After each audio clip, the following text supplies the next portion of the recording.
क्या होगा अगर आप एक ऐसे टनल में फंस जाओ जहां बाहर निकलने का कोई रास्ता नहीं और वहां 1 घंटे का समय बाहर की दुनिया में 1 हफ्ते के बराबर हो और वो जगह सिर्फ समय नहीं आपकी यादें भी निगलने लगे, तो क्या आप बाहर निकल पाओगे? कुछ ऐसा ही होता है इन लोगों के साथ जो शॉर्टकट के चक्कर में एक खतरनाक टनल में चले जाते हैं और फिर कभी वहां से निकल नहीं पाते। कहानी शुरू होती है और हम एक औरत को देखते हैं जिसकी गाड़ी बारिश के मौसम में एक सुनसान रोड पर खराब हो गई थी। वो अकेली वहाँ किसी की मदद का इंतजार कर रही थी। उसी समय वहाँ एक आदमी आता है जो काफी अच्छा दिख रहा था और उसका बर्ताव भी बहुत अच्छा था। उस आदमी के अच्छे व्यवहार को देखकर वह औरत उस पर भरोसा करती है और उसकी गाड़ी में बैठ जाती है। लेकिन जैसे ही वो थोड़ा आगे बढ़ते हैं, अचानक वो औरत नोटिस करती है कि उस आदमी की गाड़ी के पीछे किसी की लाश रखी हुई है। दरअसल इस औरत के साथ अभी बहुत बड़ा धोखा हो गया था, क्योंकि जिस आदमी को वो सज्जन समझकर उसके साथ आई थी वो आदमी असल में एक सीरियल किलर था। अब वो औरत अपने बचाव में कुछ कर पाती इससे पहले ही वो आदमी उसके ऊपर एक टूल से हमला कर देता है, जिसके बाद सीन बदल जाता है और हमें 1 हफ्ते बाद का सीन दिखाया जाता है, जहां एक बस उसी रास्ते से जा रही थी जिस रास्ते पर उस सीरियल किलर ने लड़की को मारा था। बस में वैंग नाम का एक पैसेंजर था जो कि एक इंश्योरेंस एजेंट था। वो बस के ड्राइवर टोनी से उस औरत के केस के बारे में बात कर रहा था जिसे हमने थोड़ी देर पहले देखा था। बात करते हुए वैंग बताता है कि जिस सीरियल किलर ने उस औरत को मारा था वो औरतों को मारने के बाद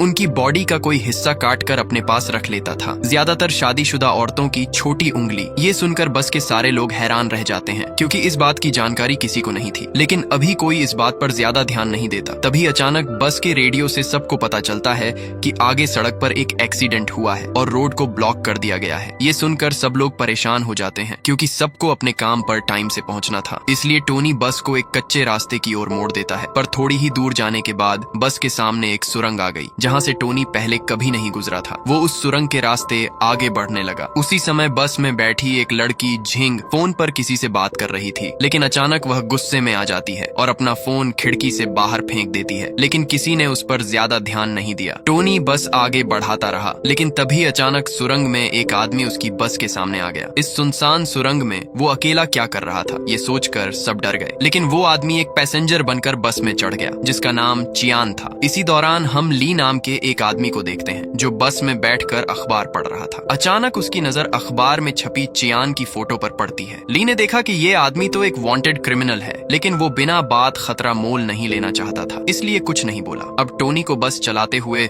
लगभग 30 मिनट से ज्यादा हो चुका था, लेकिन अभी तक वो टनल से बाहर नहीं निकले थे। ये देखकर सब लोग परेशान हो जाते हैं क्योंकि उन्हें पता था कि चीन का सबसे बड़ा टनल सिर्फ 11 किलोमीटर लंबा है, जिसे पार करने में 10 मिनट लगते हैं। लेकिन यह सुरंग तो खत्म ही नहीं हो रही थी। आखिरकार सबने वापस मुड़ने का फैसला किया, लेकिन फुल स्पीड में 30 मिनट से ज्यादा चलने के बाद भी वो शुरुआत तक पहुंच ही नहीं रहे थे। ये एक अंधेरी सुरंग थी जिसका कोई अंत नहीं था। तभी हम लोग झिंग को देखते हैं जो कि अभी के समय पर प्रेग्नेंट थी, और वहाँ पर हम लोग सारा नाम की एक औरत को भी देखते हैं जो असल में एक मॉडल थी, और उन दोनों के अलावा बस में पार्क और फैंक भी थे जो कि भाई बहन थे। ये सभी लोग अब डर कर बस से नीचे उतर जाते हैं। तभी अचानक झिंग को वहाँ अपना फोन जमीन पर पड़ा दिखा जिसे उसने गुस्से में सुरंग की शुरुआत में फेंक दिया था। अब ये साफ हो चुका था कि ये कोई आम सुरंग नहीं है। ली ने आगे बढ़कर कहा कि उन्हें चलकर बाहर का रास्ता ढूंढना चाहिए, लेकिन घना अंधेरा होने की वजह से वहाँ कोई भी आसानी से गुम हो सकता था। इसलिए झिंग ने उसे अपने ऊन का गोला दिया। ली एक हिस्सा लेकर आगे बढ़ने लगा और दूसरा हिस्सा वैंग के पास था। तभी चियान ने कहा कि वो भी ली के साथ चलेगा और फिर वे चले जाते हैं। कुछ देर बाद वहाँ धुंध पड़ने लगी और सुरंग के दूसरी तरफ से 2 परछाइयां उनकी तरफ आते दिखाई दी। सब उनका सामना करने को तैयार थे, लेकिन जैसे वो परछाइयां पास आईं तो सबने देखा कि ये कोई और नहीं बल्कि ली और चियान ही थे। वो सुरंग बिल्कुल सीधी थी, लेकिन फिर भी न जाने कैसे वो लोग घूमकर एक ही जगह पहुंच जाते थे। अब वो फंस चुके थे, इसलिए ली ने सारी खाने पीने की चीजें सभी लोगों में बांट दी। अब चारों आदमी यानी कि ली, टोनी, वैंग और चियान फिर से रास्ता ढूंढने निकले, जबकि औरतें और बच्चे बस में ही रुक गए। थोड़ी देर बाद झिंग ने देखा कि सिर्फ 30 मिनट में ही उनकी बस पर धूल जम चुकी थी। घबराकर उसने सबको उठाया और बस से बाहर ले आई। उधर चारों आदमी भी एक बार फिर से वहीं पहुंच गए। टोनी ने देखा कि उनका खाना भी एकदम सड़ चुका था। इसका मतलब यह था कि इस भूल भुलैया में समय भी असली दुनिया के मुकाबले ज्यादा तेजी से बढ़ रहा था। उन्होंने बस में देखा तो उन्हें पूरी सुरंग का एक नक्शा दिखाई दिया जो न जाने कौन वहां पर रखकर चला गया था। ली ने नक्शा समझने की कोशिश की, लेकिन उसी वक्त लाइट चली गई और अचानक ली भी गायब हो गया। और जहां ली खड़ा था वहां अब खून के निशान थे, जिसका पीछा करते करते सभी एक खोखली दीवार तक पहुंच गए। उस दीवार को थोड़ा सा ठोकने पर ऐसा लग रहा था जैसे उसके दीवार के पीछे कोई रास्ता हो। इसके बाद उस दीवार को तोड़कर वो सब एक अजीब से कमरे में पहुंचे, जहां बहुत से गुम हो चुके लोगों की तस्वीरें और शीशे की जार में हाथ रखी हुई थी। इसके अलावा वहां पूरी जगह का इंजीनियरिंग डायग्राम पड़ा था। उस डायग्राम के मुताबिक यहाँ कुल मिलाकर 6 सुरंगें थीं जो आपस में जुड़ी हुई थीं। चियान ने हिसाब लगाया कि बाहर निकलने के लिए उन्हें 6 सुरंगों को पार करना होगा। उसके मुताबिक इसी कमरे में दूसरी सुरंग का रास्ता मिलेगा। कमरे में उन्हें एक अजीब सा कैलेंडर भी मिला जिस पर केवल 15 जुलाई की डेट थी। चियान तुरंत ही उस कैलेंडर को उतार लेता है, जिसके पीछे एक खुफिया रास्ता था जिसकी मदद से अब वे लोग दूसरी सुरंग में पहुंच जाते हैं। अब जैसे ही वे लोग दूसरे टनल में पहुंचे, हम देखते हैं कि उस रूम में रखा हुआ एक टीवी अपने आप चालू हो जाता है। उस टीवी में एक औरत दिखाई देती है जो एक छोटी सी गुफा में कैद थी। सबसे हैरान करने वाली बात यह थी कि उस दूसरी टनल में भी उनकी बस खड़ी हुई थी, लेकिन बस को देखकर ऐसा लग रहा था मानो वो महीनों से वहां खड़ी हो और वहां बहुत सारी वायरिंग बिछी हुई थी। ये सब देखकर किसी को कुछ भी समझ में नहीं आता। फिर वो लोग जल्दी से उस बस के अंदर जाते हैं और कुछ खाने पीने की चीजें ढूंढने लगते हैं। किस्मत से उन्हें एक बक्सा मिलता है जिसके अंदर काफी सारी मैगी रखी हुई थी। ये देखकर टोनी ने बंदूक की नोक पर खाने पर कब्जा कर लिया, क्योंकि यहाँ पर समय बहुत तेजी से बढ़ रहा था, इसलिए सबको बहुत जल्दी भूख लग गई, जिसकी वजह से वो जानवरों की तरह बर्ताव करने लगे। अब सारा से भूख बर्दाश्त नहीं हो रहा था, इसलिए वो टोनी को मैगी के बदले जिस्मानी संबंध बनाने का ऑफर देती है। अब जब वो दोनों ये सब हरकतें कर रहे थे, तभी वैंग ने चुपके से नूडल्स का पैकेट चुरा लिया, लेकिन टोनी ने ये देख लिया और उसी वक्त उस पर हमला कर दिया। वो दोनों आपस में लड़ ही रहे थे कि तभी अंधेरे में अचानक से कोई पीछे से टोनी का खून कर देता है और बाकी सब बस देखते ही रह गए। इसी बीच वैंग का मैगी पैकेट बस के नीचे गिर जाता है। जब वह उसे उठाने के लिए नीचे झुकता है तो देखता है कि बस के नीचे एक मैनहोल है। उसके अंदर जाने पर वो सभी एक और अजीबोगरीब कमरे में पहुंच गए। इस बार टीवी पर वो लड़की धीरे धीरे गुफा में डूब रही थी। तभी चियान को एक बार फिर वही कैलेंडर दिखा जिसके पीछे एक और खुफिया दरवाजा था। उसे पार करके अब वो तीसरी सुरंग तक पहुंच गए थे। ये सुरंग पहले से बहुत अंधेरी और सुनसान थी। यहाँ भी उनकी बस मौजूद थी, लेकिन उसमें सांप भर चुके थे, मानो बस वहाँ सालों से खड़ी हो। अचानक वैंग ने बंदूक निकाल ली और कहने लगा कि जब जब कोई मरा है उन्हें खुफिया रास्ता मिला है, इसलिए यहाँ से सही सलामत बाहर निकलने के लिए अगर उसे उन सब की जान भी लेनी पड़े तो वो ले लेगा। उसने जिन के हाथ से चियान के कंधे पर गोली चलवा दी। उसने उनके साथ आए दोनों बच्चों को कमरे में ले जाकर पीटना शुरू कर दिया और फेंक को गोलियों से भून दिया। उसने सारा को भी गला दबाकर मारने की कोशिश की, लेकिन उससे पहले ही किसी ने पीछे से आकर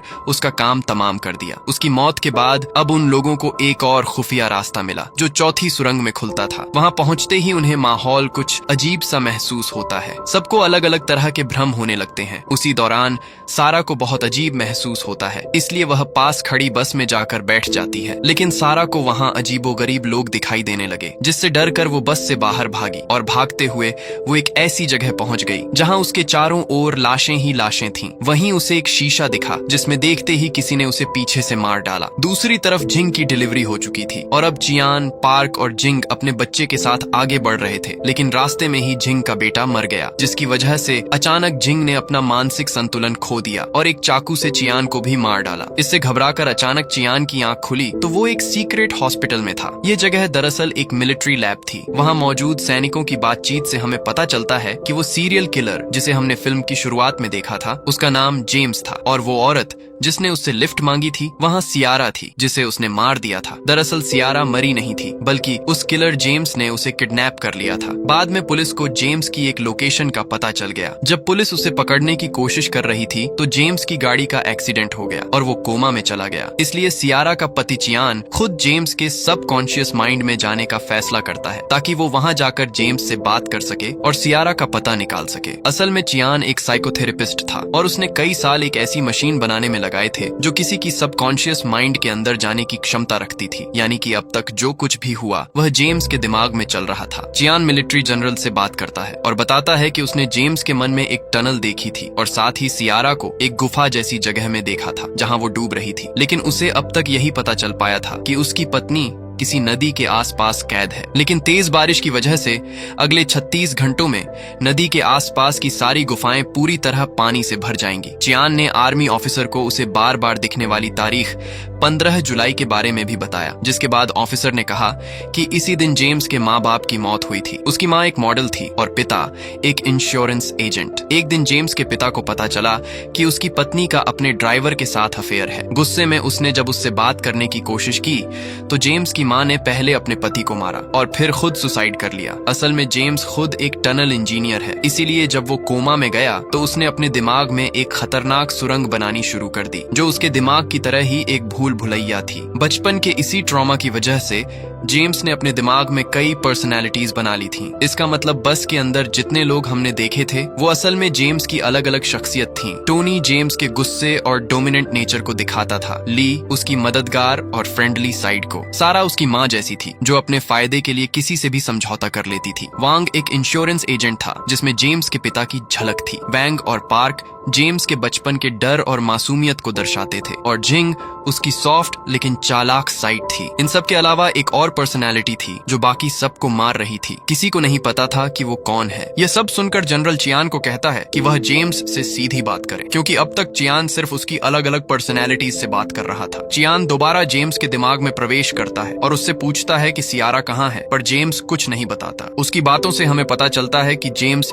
सिर्फ उन औरतों को मारता था जिनका शादी के बाद भी किसी के साथ अफेयर होता था। उसे ऐसी औरतों को मारकर सुकून मिलता था, क्योंकि बचपन में उसकी माँ के एक्स्ट्रा मैरिटल अफेयर ने उसकी जिंदगी तबाह कर दी थी। उसे अपनी माँ जैसी औरतों से सख्त नफरत थी और इसका सीधा मतलब था सियारा यानी चियान की बीवी का भी किसी के साथ अफेयर था। चियान को इसके बारे में जानकारी थी, लेकिन वह काम में इतना बिजी था कि सियारा को ज्यादा समय नहीं दे पा रहा था। इसीलिए उसने कभी सीधे तौर पर इस बारे में सियारा से पूछने की कोशिश भी नहीं की। इसके बाद वो चियान को अपने दिमाग के अलग अलग हिस्सों में ले गया जहां उसकी जिंदगी के कई किस्से चल रहे थे। चियान जेम्स के अतीत के सारे इवेंट्स देखता है जिन्हें देखकर उसे जेम्स के लिए बहुत बुरा लगता है। चियान ने जेम्स के नादान बचपन से भरे हिस्से पार्क से बात करनी चाहिए, लेकिन उसकी बहन फैंक ने उसे सियारा का पता बताने से रोक दिया। इसके बाद चियान एक सिनेमा हॉल में पहुंचता है जहां उसके सामने आखिरकार वह पर्सनैलिटी आ जाती है जो बाकी सबको मार रही थी, और ये कोई और नहीं बल्कि चियान खुद ही था। इसका मतलब था कि जेम्स का दिमाग इतना शैतान था कि जो भी उसमें झांकता वो खुद भी एक कातिल की तरह सोचने लगता। मतलब जेम्स के दिमाग के अंदर जाने के बाद चियान और जेम्स का दिमाग आपस में मर्ज हो गया था। इसलिए काम में बहुत बिजी होने के बावजूद चियान की पर्सनैलिटी यह सोच रही थी कि शायद सियारा को उसे धोखा नहीं देना चाहिए था। यही पर्सनैलिटी उसकी बैड साइड बन गई, जिसने एक एक करके जेम्स की सभी गुड पर्सनैलिटी को मार दिया, जो आगे जाकर चियान को सियारा की लोकेशन बता सकती थी। अब यह सब जानने के बाद चियान अपनी इविल पर्सनैलिटी से लड़ाई करने की कोशिश करता है ताकि जल्दी से जल्दी पार्क को बचाकर वहां से निकाल सके। लेकिन उसकी इविल पर्सनैलिटी बहुत शक्तिशाली थी जो चियान को आसानी से हरा देती है। चियान को समझ आता है कि वह अपनी इविल पर्सनैलिटी से अकेले नहीं जीत सकता, इसलिए वह पार्क को बुलाता है और उसे जल्दी से जल्दी वहां से बाहर निकाल कर पुलिस को सियारा की असली लोकेशन बताने के लिए कहता है। पार्क मान जाता है और वहां से भागने लगता है। इसके बाद इविल चियान असली चियान को एक अंधेरी जगह पर ले आया जहां उनका जबरदस्त मुकाबला शुरू हो गया। लेकिन जैसे ही असली चियान जीतने वाला था, एक और इविल चियान वहां आ गया, जिसका सीधा मतलब ये था कि शैतान कभी मरेगा नहीं। उधर बारिश काफी तेज हो रही थी और पानी अब सियारा की गर्दन तक पहुंच चुका था। तभी असली चियान के दिमाग में एक आइडिया आया, अगर वो अपनी जान दे दे तो उसके साथ साथ उसकी बुराई भी खुद ब खुद मर जाएगी। इसलिए चियान खुद को शूट कर लेता है और जैसे ही वह शूट करता है उसकी इविल पर्सनैलिटी भी मर जाती है। जिसके बाद असली दुनिया में जेम्स होश में आता है और अब वह बिल्कुल पार्क की तरह व्यवहार कर रहा था। वह डरा हुआ था लेकिन अच्छा और शांत था। फिर वह मिलिट्री को सियारा की असली लोकेशन बताता है, जिससे सियारा को समय रहते रेस्क्यू कर लिया जाता है। लेकिन जब सियारा को पता चलता है कि चियान एक्सपेरिमेंट के दौरान खुद कोमा में फंस गया है तो वह बहुत दुखी होती है। मूवी के अंतिम सीन में हम चियान को उसके सबकॉन्शियस माइंड में उसी तरह की एक एंडलेस टनल में फंसा हुआ देखते हैं, जैसी टनल में वह जेम्स को निकालने के लिए गया था। और इसी के साथ कहानी खत्म हो जाती है। अगर यह मूवी एक्सप्लेनेशन आपको पसंद आया हो तो वीडियो को लाइक करके चैनल को सब्सक्राइब जरूर कर लेना। हम मिलते हैं आपसे नेक्स्ट वीडियो में एक नई कहानी के साथ। तब तक के लिए कीप वॉचिंग फिल्मोनिक्स।